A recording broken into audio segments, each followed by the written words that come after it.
I just wanted to start the video off by saying that a lot of people look up to people, and a lot of times it's people that they see on TV or people that they hear about. But I think it's important to look right in your own family and see the people. For me, I look up to you, and Okay. you have a very interesting story that inspires Appreciate me.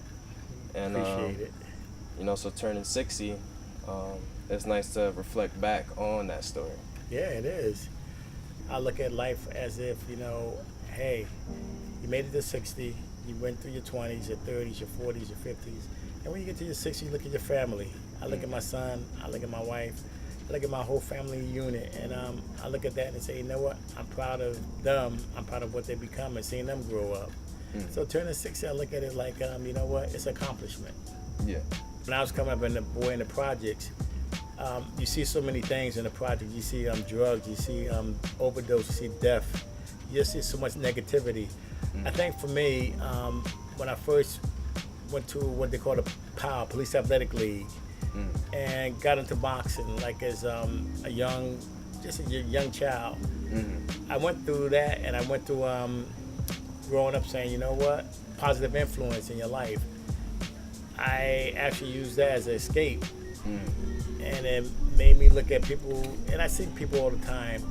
Looking at people on drugs was more of a deterrent for me because I see how it destroyed the family unit, and also make it seem like it was like almost an escape for most people.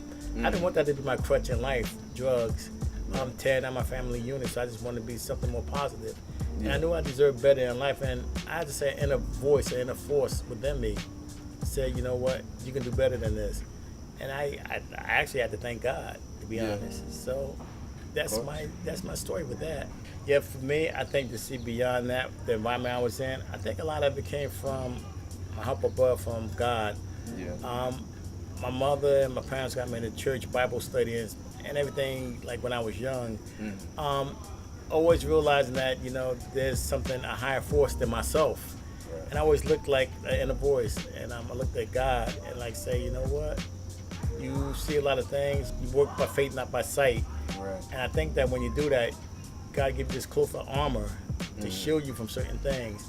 I think that you have to look at it as an overall, that experience is not a good experience, a lot of negativity, but it made me stronger as a person, especially as a young African American, to like say, you know what, this is something I don't want when I do get married and have my family. I don't want my family and my kids to grow up in this type of environment.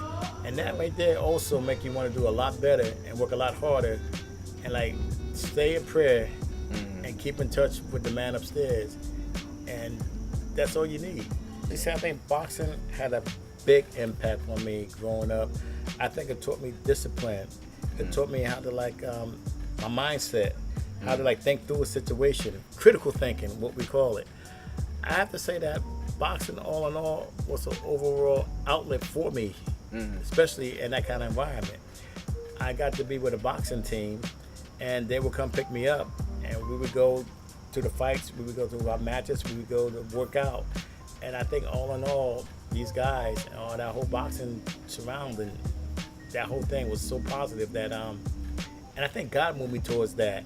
And I got to be honest with you, and I know it's bad to say this, but honestly, when I first got into boxing, since we was a family of 7, I had 5 brothers. And so it's like I had 2 other older brothers in front of me.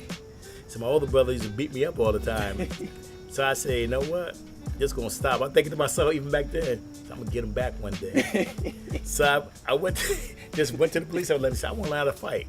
So I said, one day he's gonna go ahead and mess with me. I said, then I'm gonna let him know, hey, you ain't gonna keep beating me up. Yeah. So then, you know what? After I got with the Police Athletic League and got better, that day never came when me and my brother actually had to fight with each other. We actually got even closer. I did it for like one reason, but it turned out that God said, nope, you're not gonna do it for the wrong reason. He steered me in the right reason to be doing it.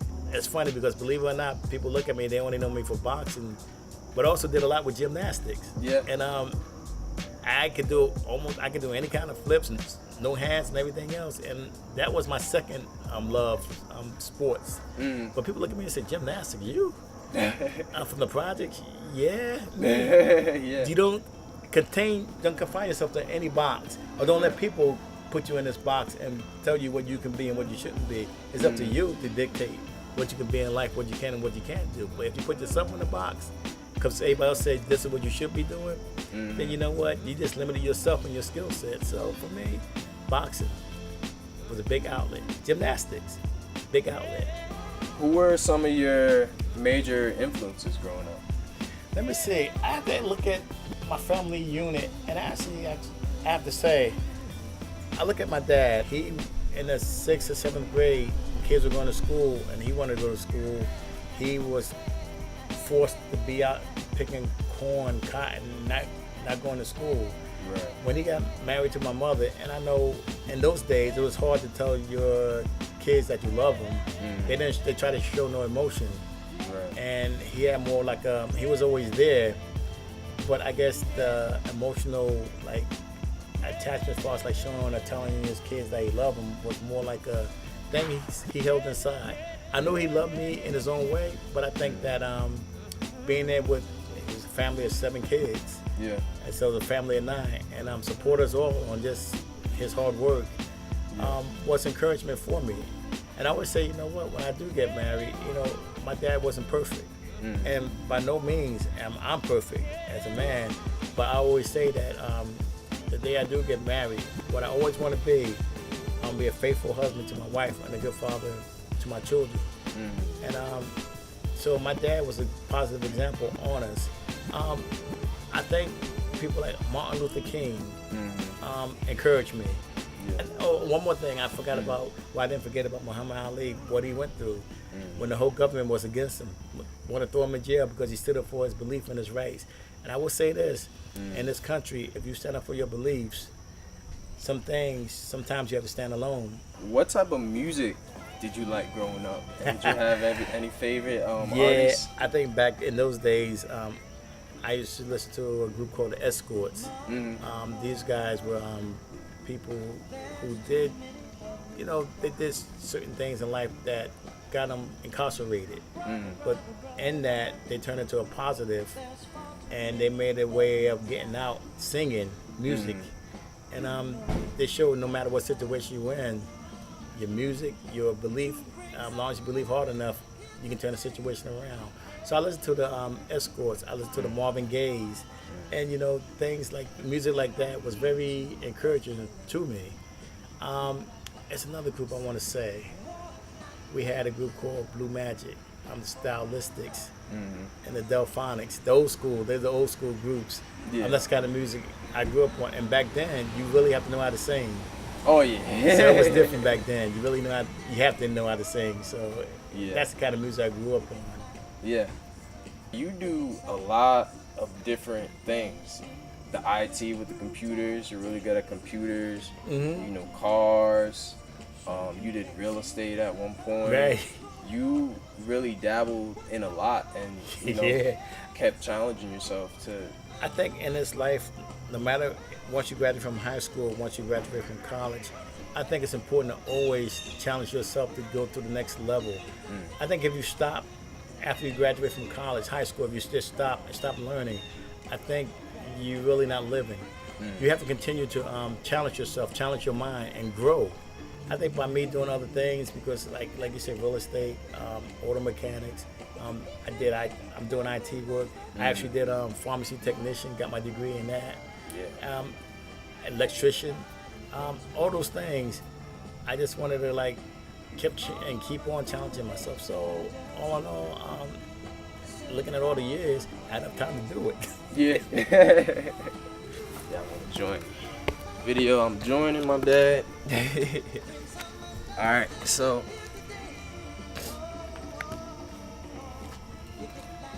next one I have is, how is 60-year-old Terry different from 25 or 30-year-old Terry? Oh, the 25-year-old, the young 20-something Terry was very arrogant, very more about himself. Very confident back then, as I'm like very confident now. But I think I was a lot more immature. I think a lot of things now, thinking through it, think back and say, okay, I was immature, but I wasn't a bad guy. Right. I was always like, always wanted to do the right thing, but I was just like more like a big mouth. Right. And I had to like God, like tone that down with the eye injuries. He took boxing away from me when I was at my prime, but he took it away from me for a reason which I couldn't see at the time, because I know it the way I was at that age and the way I was arrogant. I know I would have never met your mother. She wouldn't tolerate a 20-something-year-old Terry, cocky, self-absorbed, running his big mouth. She wouldn't tolerate that. Right. I know even at 6, she told me, she said, I still got a big mouth, but it's like a different Terry, more mature, more like mellow, and more like, hey, I look at life like, you know what? Let's enjoy it. Yeah. Yeah. As much as I did love boxing, I think that even by me just doing the gymnastics was another outlet for me. I think staying prayed up with God, and I asked him why, and slowly but surely he guided me in the right directions. I think in that age, I think also in the young 20s, like when you first start dating and you get hurt by the person you thought that you was in love with, I think they have a tremendous impact on your heart. Because honestly, after everything I've been through, especially on the dating scene with young women, I thought that it's better off for me to be alone. I didn't want to even be involved and even mess around with any more women. I'm like, you know what? I'm just gonna be by myself. Yeah. Enjoy life, and like I'm just gonna be single. But God showed me another way. Yeah. So God said, no, this is what the course you should be on. And I look at that and say, you know what? Now I see he had a better plan for me. Right. So everything in God's time, not my time, his time. Yeah. And I have to tell you, God has a way of humbling you. Oh, Whether you like it or not, he will humble you and make you see things his way. Definitely. So, and actually I'm glad he did. Yeah. Hey, I have with my son. Actually, when I first approached your mother, she told me off. She told me I asked too many questions. And I was too nosy. I like, all right, forget it. But next day I came back. And I realized, I wanted to ask too many questions for real. But you know what? In the end, here we are. Oh, they say like behind every strong man, there's a strong woman behind him. You know, a woman, they hold it down. So how has being with mom, how has that impacted your life? I think that impacted my life beyond belief. I can't even put it into words. I believe that your mother, this woman, has been so special and so strong and so caring.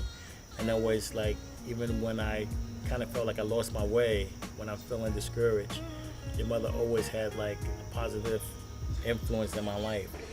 I think if it wasn't not for that, God knows where I would end up today. Yeah. I mean, God was always with me, but when he brought your mother to me, that was like, you know what, wow. He really said, you know what, you deserve happiness. But your mother been such a strong influence, and I promise her, you know, and like I said, I'm not a perfect man, but I promise your mother I'll be the best Terry Halsey that I can be in his life. I have no regrets about your mother, and like I said, I'm ready to marry her over again. That's my true soulmate. Yeah. I love her to death. That's beautiful. You know, something that a lot of people don't know is that you recently, within the last 2 years, beat cancer. You had a bout with cancer. Yes, And, I did.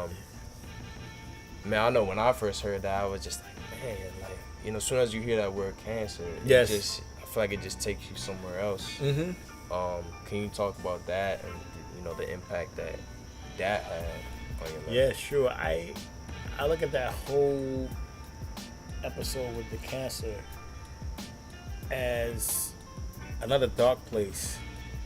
When you go to the doctors and just for your annual examination, medical checks, and be told that, you know, you have cancer, you got to go see a specialist. And you go see the specialist and tell you, we got to do surgery, and we need to get it for a space or any other part of your body.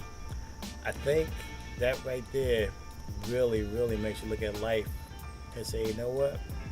This here is not forever. You got a certain amount of time on this planet. You got to live life to its fullest. And I told God, you know what? Just let me beat this thing. Let me beat my family. I want to see my kids get married.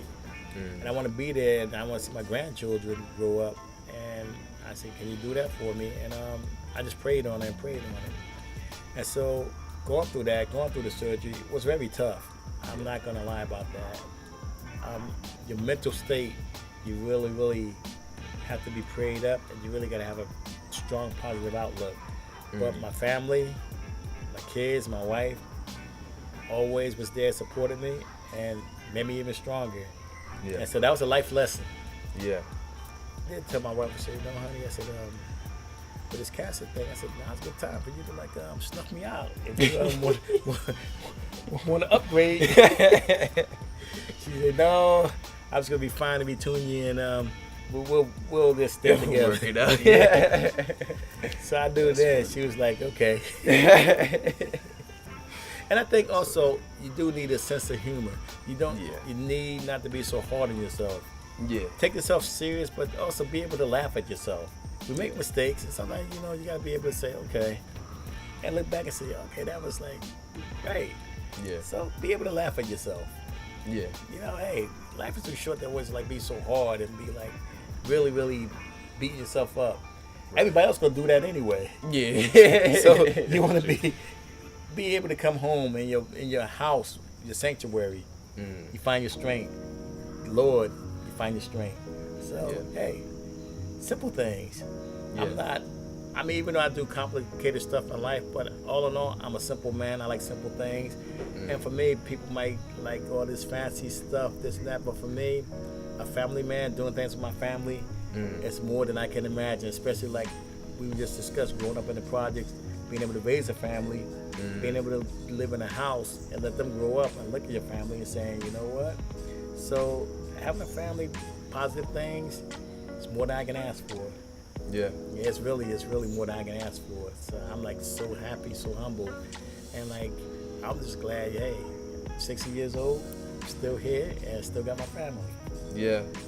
Yeah, and you still job. You know, you still work on your fitness. You still have your mind. You know. One thing that nobody, well, I guess you guys probably know, may not know, because I did finally lose the vision in one of my eyes. Right eye. Wow. Yeah, I didn't know that. Yeah, finally, I lost the vision in my right eye. It's been about 19 years now. Wow. I never said anything about it, but I always try to compensate for it. But that finally was taken from me, and I had to learn to live with it. That's another hard blow I had to deal with. But I thank God I still got vision to see, and I can still drive and see, my family. Yeah. I guess mommy never told anybody, but yeah, that's a fact that 4 retinal detachment, 10 surgeries on my eye. Yeah. So it finally got to the point where all the scar tissue just gave in. Wow. But God said, He kept my other eye for me, and I thank Him for that. Yeah. So I look at that and say, okay, these things, unfortunately, I lost the eyesight, and a lot of that came from the boxing, and there was a price to pay. Yeah. But I guess my eye got so weak that surgery after surgery after surgery, it finally took its toll. But you know what? I'm still here. I still got my family. I got God in my life, and I'm happy. Yeah. So hey. Yeah. Yeah, and that's another thing. Story's far from over. I know you're 60, and I know we're sitting here doing this video, but it's not to say like, okay, we're 60 now, we can just sit down and just I got some more traveling to do, living to do with the family. Yeah. Look back, reflect. I feel like 60 is a milestone. All in all, I'm like, you know what? This is a great moment. I love life. I love my family. And God bless. We're going to do many, many more years. Yeah. Yeah, Yep. That's beautiful.